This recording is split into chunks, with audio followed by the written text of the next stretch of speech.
are going to place a NG tube and show you guys how we do it. One is almost 3 months old, so there's some things we've learned in the last couple months. These are all the things you need when you place an NG tube, and what we've learned is it's always better to have everything ready before you even try to stick the tube in, because you need to do it quick in order to be successful. So, number one thing is swaddler. It's nice when you can swaddle them down so their hands and arms aren't flailing around. And with older kids, I've heard that sometimes parents just wrap them in a towel really tight or a blanket so they can't use their arms. And then you have the NG tube. You need a little syringe that you'll use at the very end to check placement. You need the permanent marker to mark how far down the tube needs to go, and we'll show you how you measure that correctly.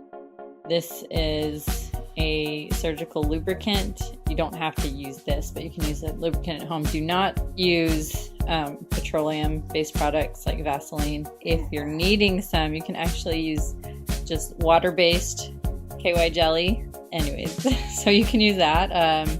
There's also scissors to cut things. This thing is a barrier. You wipe it down and it dries. It puts a film on his skin and it acts as a barrier so it becomes less irritated. This right here, we use sort of as a cushion. We put that on his face first and then we'll tape it.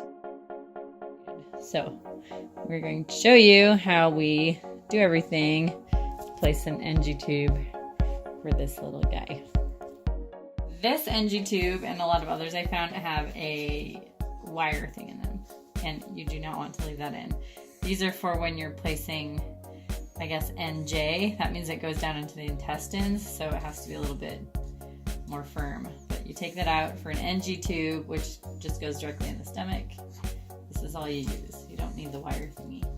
And to measure, you are supposed to take the tip and go from the nostril to the ear, and then take that and go down to about the center of the stomach, between like his chest bone and belly button, and it just happens to be where his chest tube scar is, so that's kind of a nice little indicator. So let's try that one more time. Tube. Okay, so it goes about right there. Then you take a permanent marker and mark this and just do it all the way around. And you know that when you put the tube up him, you stop right where the marker is. This is the barrier. It just comes in these little packets. And it's kind of a wet, spongy thing. You rub it on their skin. It stinks a little bit. Let it dry, and that will help his skin to not be as irritated by the tape. So this is how we'd normally have him, but if we were having trouble, sometimes it helps to use the baby bouncer, because it puts him at a different angle. Ours has tons of marker on it because we have other children that are awesome at art. This is the surgical lubricant, and like I said, you can use any water-based lubricant as long as it's just plain. So if you can't get these through insurance, just plain KY jelly will work. And you just dip it in. You don't put too much on it, just dip it in so it helps it go down. Then when you put it in, you want to put it in an angle and sort of go up towards his opposite eye. Every month you're supposed to switch nostrils so the nose can have a break, but they do not like this, so be prepared. Oh, okay, here we go. Okay, buddy. I know, buddy. Okay. There we go. There we go. Okay. So that's not super fun. You need to check for... I know, buddy. It's okay. You need to check for placement. So what we did is we fed him a bottle right before. We use this tool to check for placement, and the idea is when you pull up on this, it pulls out milk. And you see how it fills up? That's with stomach contents, basically. That means that it's in his stomach, and we're able to access that. So out the right spot.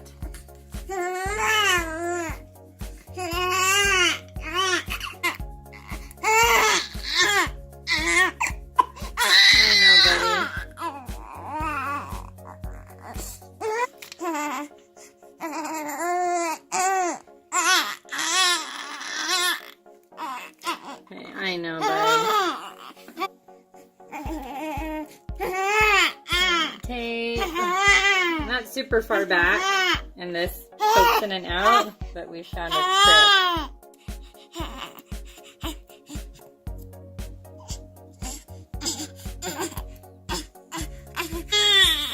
Okay, here we go, buddies.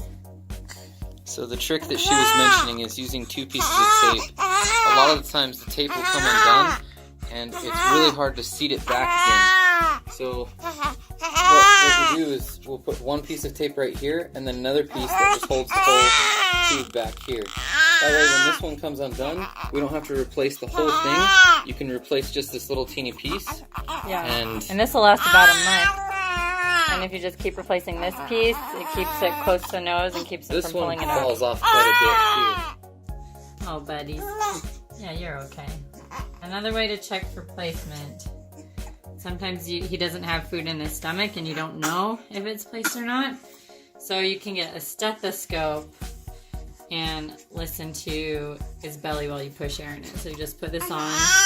You'll push, I don't know, like this is 3 mils of air. Just push that in slowly with your stethoscope right on his belly, and you'll hear a whoosh sound, and you know that it's getting air into his stomach. So those are 2 ways to check for placement, but you want to make sure that it's not too low or too high.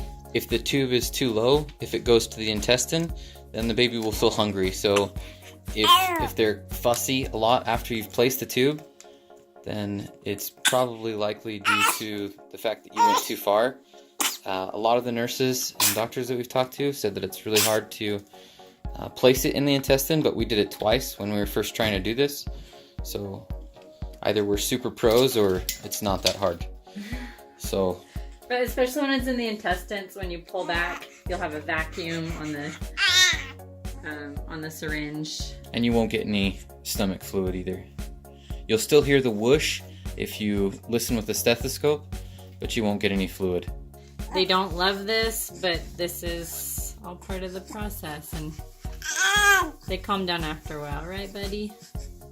Now he's nice and calm, just, I don't know, a couple minutes after we've replaced it. So it seems traumatizing at first. If you're a first-time parent doing this, it's very nerve-wracking, but you get used to it really quick. And they might cough and gag for a while, too, afterwards and during the insertion, because it tickles the back of their throat, but they settle down pretty quickly. So that was relatively uneventful.